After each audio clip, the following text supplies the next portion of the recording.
नमस्कृत्य नरं चैव नरोत्तमं देवीं सरस्वतीं व्यासं ततो जयमुदीरयेत्। ओम नमो भगवते वासुदेवाय, ओम नमः पितामहाय, ओम नमः प्रजापतिभ्यः, ओम नमः कृष्णद्वैपायनाय, ओम नमः सर्वविघ्नविनायकेभ्यः।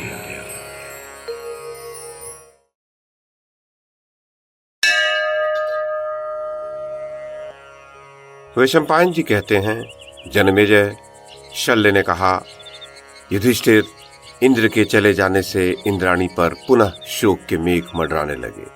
वह अत्यंत दुखी होकर हा इंद्र कहकर विलाप करने लगी और कहने लगी, यदि मैंने दान किया हो, हवन किया हो और गुरुजनों को अपनी सेवा से संतुष्ट रखा हो तथा मुझ में सत्य हो तो मेरा पातिव्रत्य अविचल रहे, मैं कभी किसी अन्य पुरुष की ओर न देखूं। मैं उत्तरायण की अधिष्ठात्री रात्रि देवी को प्रणाम करती हूँ, वे मेरा मनोरथ सफल करें। ऐसा कहकर शची ने मन और इंद्रियों को संयम में रखकर रात्रि देवी की उपासना की। पतिव्रता तथा सत्यपरायणा होने के कारण उन्होंने उपश्रुति नाम वाली रात्रि देवी का आवाहन किया और उनसे कहा, देवी, जहाँ देवराज इंद्र हो वो स्थान मुझे दिखाइए, सत्य का सत्य से ही दर्शन होता है। युधिष्ठिर, इंद्राणी की यह प्रार्थना सुनकर उपश्रुति देवी मूर्तिमती होकर प्रकट हो गई। उन्हें देखकर इंद्राणी को बड़ी प्रसन्नता हुई और उसने उनका पूजन करके पूछा, देवी, आप कौन हैं? आपका परिचय पाने के लिए मुझे बड़ी उत्कंठा हो रही है। उपश्रुति ने कहा, देवी, मैं उपश्रुति हूँ। तुम्हारे सत्य के प्रभाव से ही मैं तुम्हें दर्शन देने के लिए आई हूँ। तुम पतिव्रता और यम नियम से मुक्त हो। मैं तुम्हें देवराज इंद्र के पास ले चलूंगी। तुम शीघ्रता के साथ मेरे पीछे पीछे चली आओ, तुम्हें देवराज के दर्शन हो जाएंगे। तब उपश्रुति के चलने पर इंद्राणी उनके पीछे हो ली तथा देवताओं के वन, अनेक पर्वत तथा हिमालय को लांघकर एक दिव्य सरोवर पर पहुंची।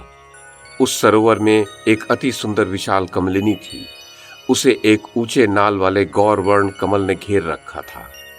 युधिष्ठिर, उपश्रुति देवी ने उस कमल नाल को चीरकर इंद्राणी सहित उस कमल के भीतर प्रवेश किया और वहीं एक तंतु में घुसकर छिपे हुए शतक्रतु इंद्र को देखा। अत्यंत सूक्ष्म रूप में अवस्थित भगवान इंद्र को वहां देखकर देवी उपश्रुति तथा इंद्राणी ने भी सूक्ष्म रूप धारण कर लिया। इसके पश्चात इंद्राणी ने पूर्व कर्मों का उल्लेख करते हुए इंद्र की स्तुति की। इस पर इंद्र ने कहा, देवी, तुम यहाँ कैसे आई हो और तुम्हें मेरा पता कैसे लगा? तब इंद्राणी ने उन्हें नहुष की सब बातें सुनाई और अपने साथ चलकर उसका नाश करने की प्रार्थना की। उसने कहा, दैत्य दानव सूदन प्रभो, अब आप अपने आप को प्रकाश में लाइए, तेज प्राप्त कीजिए और देवताओं के राज्य का शासन अपने हाथ में लीजिए। इंद्राणी के इस प्रकार कहने पर इंद्र ने कहा, देवी, इस समय नहुष का बल बहुत बढ़ा हुआ है।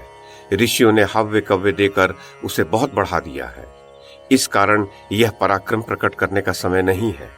अतः मैं तुम्हें एक युक्ति बताता हूँ, उसके अनुसार तुम काम करो। तुम एकांत में जाकर नहुष से कहो कि तुम ऋषियों से अपनी पालकी उठवाकर मेरे पास आओ, तो मैं प्रसन्न होकर तुम्हारे अधीन हो जाऊंगी।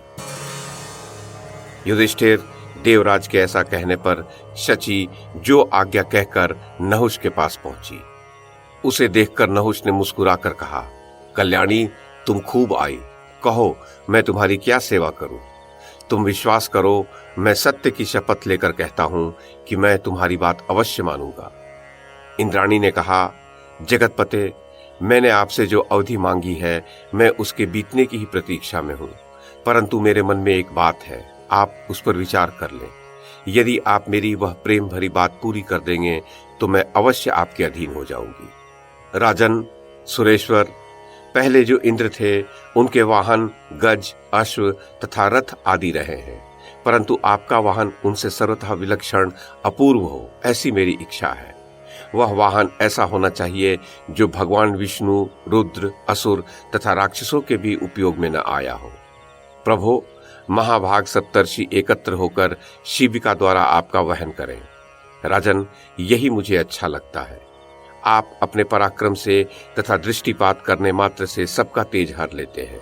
देवताओं तथा असुरों में कोई भी आपकी समानता करने वाला नहीं है। कोई कितना ही शक्तिशाली क्यों न हो आपके सामने ठहर नहीं सकता है। युधिष्ठिर, नहुष ने कहा, सुंदरी, तुमने तो मेरे लिए यह बड़ी ही अनूठी सवारी बताई है। ऐसे वाहन पर तो कोई नहीं चढ़ा होगा। ये मुझे बहुत पसंद आया है। मुझे तो तुम अपने अधीन ही समझो। अब सप्तर्षि और ब्रह्मर्षि लोग मेरी पालकी लेकर चलेंगे। वैशंपायन जी कहते हैं, जन्मेजय, शल्य ने आगे कहा, युधिष्ठिर, सुंदर मुख वाली शची देवी से ऐसा कहकर नहुष ने उसे विदा किया और अत्यंत कामासक्त होने के कारण ऋषियों से पालकी उठवाने लगा। इधर शची ने बृहस्पति जी के पास जाकर कहा, नहुष ने मुझे जो अवधि दी थी वह थोड़ी ही शेष रह गई है। अब आप शीघ्र ही शक्र की खोज करवाइए। मैं आपकी भक्त हूं, आप मेरे ऊपर कृपा करें। तब बृहस्पति जी ने कहा, ठीक है, तुम दुष्ट चित्त नहुष से किसी प्रकार भय मत मानो। वो नराधम महर्षियों से अपनी पालकी उठवाता है। उसे धर्म का कुछ भी ज्ञान नहीं है। अतः महर्षियों को अपना वाहन बनाने के कारण वह शीघ्र ही नीचे गिरेगा। इसके सिवा मैं भी उस दुर्बुद्धि नहुष के विनाश के लिए एक यज्ञ करूंगा। साथ ही इंद्र का भी पता लगाऊंगा। तुम भयभीत मत हो, तुम्हारा कल्याण होगा। युधिष्ठिर, उसके पश्चात महातेजस्वी बृहस्पति जी ने अग्नि प्रज्वलित करके शास्त्र अनुसार उत्तम हवि से हवन किया और अग्निदेव से इंद्र की खोज करने के लिए कहा। उस हवन कुंड से साक्षात भगवान अग्निदेव प्रकट होकर अद्भुत स्त्री वेश धारण करके वहीं अंतर्ध्यान हो गए। मन के समान तीव्र गति वाले अग्निदेव संपूर्ण दिशाओं, विदिशाओं, पर्वतों और वनों में तथा भूतल और आकाश में भी इंद्र की खोज करके पल भर में बृहस्पति जी के पास लौट आए। अग्निदेव बोले, बृहस्पति, मैं देवराज को तो इस संसार में कहीं नहीं देख रहा हूं। केवल जल शेष रह गया है जहां उनकी खोज नहीं की है, परंतु मैं कभी भी जल में प्रवेश करने का साहस नहीं कर सकता। ब्रह्मण, जल में मेरी गति नहीं है। इसके सिवा तुम्हारा दूसरा कौन सा कार्य है जो मैं कर सकता हूं, बताओ। तब देवगुरु ने कहा, महाद्युते, आप जल में भी प्रवेश कीजिए। अग्निदेव बोले, मैं जल में प्रवेश नहीं कर सकूंगा क्योंकि उससे मेरा विनाश हो जाएगा। महातेजस्वी बृहस्पति, मैं तुम्हारी शरण में आया हूं, तुम्हारा कल्याण हो। मुझे जल में जाने के लिए न कहो। जल से अग्नि, ब्राह्मण से क्षत्रिय तथा पत्थर से लोहे की उत्पत्ति हुई है। इनका तेज सर्वत्र काम करता है, परंतु अपने कारणभूत पदार्थों में आकर बुझ जाता है। बृहस्पति बोले, अग्निदेव, आप संपूर्ण देवताओं के मुख हैं। आप ही देवताओं को भविष्य पहुंचाने वाले हैं। आप समस्त प्राणियों के अंतःकरण में साक्षी की भांति गूढ़ भाव से विचरते हैं। विद्वान पुरुष आपको एक बताते हैं, फिर वे ही आपको 3 प्रकार का कहते हैं। हुताशन, आपके त्याग देने पर यह संपूर्ण जगत तत्काल नष्ट हो जाएगा। ब्राह्मण लोग आपकी पूजा और वंदना करके अपनी पत्नियों तथा पुत्रों के साथ अपने कर्मों द्वारा प्राप्त चिरस्थायी स्वर्गीय सुख लाभ करते हैं। अग्नि, आप ही उत्कृष्ट हवि हैं। याज्ञिक विद्वान पुरुष बड़े बड़े यज्ञों में अवान्तर सत्रों और यज्ञों द्वारा आपकी ही आराधना करते हैं। हव्यवाहन, आप ही सृष्टि के समय इन तीनों लोकों को उत्पन्न करके प्रलय काल आने पर पुनः प्रज्वलित हो इन सब का संहार करते हैं। अग्नि, आप ही संपूर्ण विश्व के उत्पत्ति स्थान हैं और आप ही पुनः इसके प्रलय काल में आधार होते हैं। अग्निदेव, मनीषी पुरुष आपको ही मेघ और विद्युत कहते हैं। आपसे ही ज्वालाएं निकलकर संपूर्ण भूतों को दग्ध करती है। पावक, आप में ही सारा जल संचित है। आप में ही ये संपूर्ण जगत प्रतिष्ठित है। तीनों लोकों में कोई ऐसी वस्तु नहीं जो आपको ज्ञात न हो।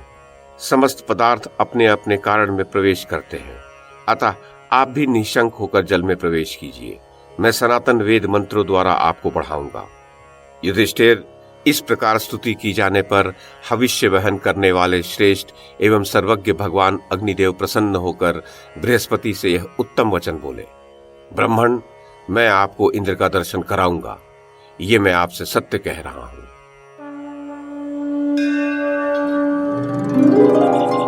वैशंपायन जी कहते हैं, जन्मेजय, शल्य ने आगे कहा, युधिष्ठिर, तदनंतर अग्निदेव छोटे गड्ढे से लेकर बड़े से बड़े समुद्र तक के जल में प्रवेश करके पता लगाते हुए क्रमशः उस सरोवर में जा पहुंचे जहां इंद्र छिपे हुए थे। भरत श्रेष्ठ, उसमें भी कमलों के भीतर खोज करते हुए अग्निदेव ने एक कमल के नाल में बैठे हुए देवेंद्र को देखा।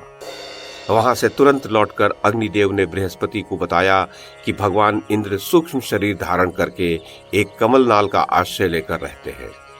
ये सुनकर बृहस्पति जी देवर्षियों और गंधर्वों सहित उस सरोवर के तट पर गए और इंद्र के प्राचीन कर्मों का उल्लेख करते हुए उनकी स्तुति करने लगे। इससे धीरे धीरे इंद्र का तेज बढ़ने लगा और वे अपना पूर्व रूप धारण करके शक्ति संपन्न हो गए। उन्होंने बृहस्पति जी से कहा, कहिए अब आपका कौन सा कार्य शेष है? महादैत्य विश्व रूप तुम्हारा ही गया और विशालकाय वृत्रासुर का भी अंत हो गया। बृहस्पति जी ने कहा, देवराज, नहुष नाम का एक मानव राजा देवता और ऋषियों के तेज से बढ़कर उनका अधिपति हो गया है। वह हमें बहुत ही तंग कर रहा है, तुम उसका नाश करो। युधिष्ठिर, जिस समय बृहस्पति जी इंद्र से ऐसा कह रहे थे उसी समय वहां कुबेर, यम, चंद्रमा और वरुण भी आ गए और सब देवता देवराज इंद्र के साथ मिलकर नहुष के नाश का उपाय सोचने लगे। इतने में ही वहां परम तेजस्वी अगस्त जी दिखाई दिए। उन्होंने इंद्र का अभिनंदन करके कहा, बड़ी प्रसन्नता की बात है कि विश्वरूप और वृत्तासुर का वध हो जाने से आपका अभ्युदय हो रहा है। आज नहुष भी देवराज पद से भ्रष्ट हो गया, इससे भी मुझे बड़ी प्रसन्नता है। तब इंद्र ने अगस्त मुनि का स्वागत सत्कार किया और जब वे आसन पर विराज गए तो उनसे पूछा, भगवान, मैं ये जानना चाहता हूं कि पाप बुद्धि नहुष का पतन किस प्रकार हुआ। अगस्त जी ने कहा, देवराज, दुष्ट चित्त नहुष जिस प्रकार स्वर्ग से गिरा है वह प्रसंग मैं सुनाता हूं, सुनिए। महाभाग देवर्षि और ब्रह्मर्षि पापात्मा नहुष की पालकी उठाए चल रहे थे। उस समय ऋषियों के साथ उसका विवाद होने लगा और अधर्म से बुद्धि बिगड़ जाने के कारण उसने मेरे मस्तक पर लात मारी। इससे उसका तेज नष्ट हो गया, कांति नष्ट हो गई। तब मैंने उससे कहा, राजन, तुम प्राचीन महर्षियों के चलाए और आचरण किए हुए कर्मों पर दोषारोपण करते हो। तुमने ब्रह्मा के समान तेजस्वी ऋषियों से अपनी पालकी उठवाई है और मेरे सिर पर लात मारी है, अतः तुम पुण्यहीन होकर पृथ्वी पर गिरो। अब तुम 10 सहस्त्र वर्ष तक अजगर का रूप धारण करके भटकोगे और इस अवधि के समाप्त होने पर ही पुनः स्वर्ग प्राप्त करोगे। इस प्रकार मेरे शाप से वह दुष्ट इंद्र पद से च्युत हो गया है। अब आप स्वर्ग लोक में चलकर सब लोगों का पालन कीजिए। तब देवराज इंद्र ऐरावत पर चढ़कर अग्निदेव, बृहस्पति, यम, वरुण, कुबेर, समस्त देवगण तथा गंधर्व और अप्सराओं सहित देवलोक को गए। वहां इंद्राणी से मिलकर वे अत्यंत आनंद पूर्वक सब लोगों का पालन करने लगे। इसी समय वहां भगवान अंगिरा पधारे। उन्होंने अथर्ववेद के मंत्रों से देवराज का पूजन किया। इससे इंद्र बहुत प्रसन्न हुए और उन्हें ये वर दिया कि आपने अथर्ववेद का गान किया है, इस कारण इस वेद में आप अथर्वांगिरा नाम से विख्यात होंगे और यज्ञ का भाग भी प्राप्त करेंगे। इस प्रकार अथर्वांगिरा ऋषि का सत्कार कर उन्हें इंद्र ने विदा किया। फिर वे समस्त देवता और तपोधन ऋषियों का सत्कार कर धर्म पूर्वक प्रजा का पालन करने लगे। युधिष्ठिर, इस प्रकार इंद्र को अपनी भार्या सहित कष्ट भोगना पड़ा था और अपने शत्रुओं का वध करने की इच्छा से अज्ञातवास भी करना पड़ा था। अतः यदि तुम्हें द्रौपदी और अपने भाइयों सहित वन में रहकर कष्ट भोगने पड़े हैं तो उनके लिए तुम रोष न करो। जैसे इंद्र ने वृत्तासुर को मारकर राज्य प्राप्त किया था, उसी प्रकार तुम्हें भी अपना राज्य मिलेगा। तथा जैसे अगस्त्य जी के शाप से नहुष का पतन हुआ था, वैसे ही तुम्हारे शत्रु कर्ण और दुर्योधन आदि का भी नाश हो जाएगा। वीर, शत्रुओं की सेना जब मोर्चा बांधकर खड़ी हो, उस समय विजय की अभिलाषा रखने वाले राजा को यह इंद्र विजय नाम का वेदतुल्य उपाख्यान अवश्य सुनना चाहिए। दुर्योधन के अपराध से तथा भीमसेन और अर्जुन के बल से ये महामना क्षत्रियों के संहार का अवसर उपस्थित हो गया है। वैशंपायन जी कहते हैं, भरत श्रेष्ठ जन्मेजय, शल्य के इस प्रकार आश्वासन देने पर धर्मात्माओं में श्रेष्ठ युधिष्ठिर ने उनका विधि पूर्वक पूजन किया। शल्य की बात सुनकर कुंती पुत्र महाबाहु युधिष्ठिर मद्रराज से बोले, मामा जी, जब अर्जुन के साथ कर्ण का युद्ध होगा उस समय आप कर्ण का सारथ्य करेंगे, इसमें संशय नहीं है। उस समय आप अर्जुन की प्रशंसा करके कर्ण के तेज और उत्साह का नाश करें, यही मेरा अनुरोध है। शल्य बोले, राजन, तुम जैसा कह रहे हो वैसा ही करूंगा, और भी तुम्हारे हित के लिए जो कुछ मुझसे हो सकेगा वह सब तुम्हारे लिए करूंगा।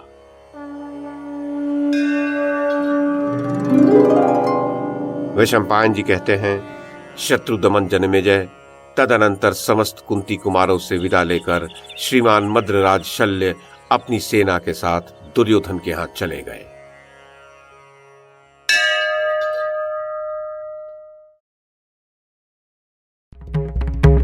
YouTube के माध्यम से महाभारत की कथा को एक श्रृंखला के रूप में प्रस्तुत करने का हमारा ये प्रयास यदि आपको सराहनीय लगा हो तो कृपया इस कड़ी को लाइक और शेयर करें, चैनल को सब्सक्राइब करें और बेल आइकन को दबाएं। साथ में अन्य लोगों को भी देखने के लिए प्रेरित करें।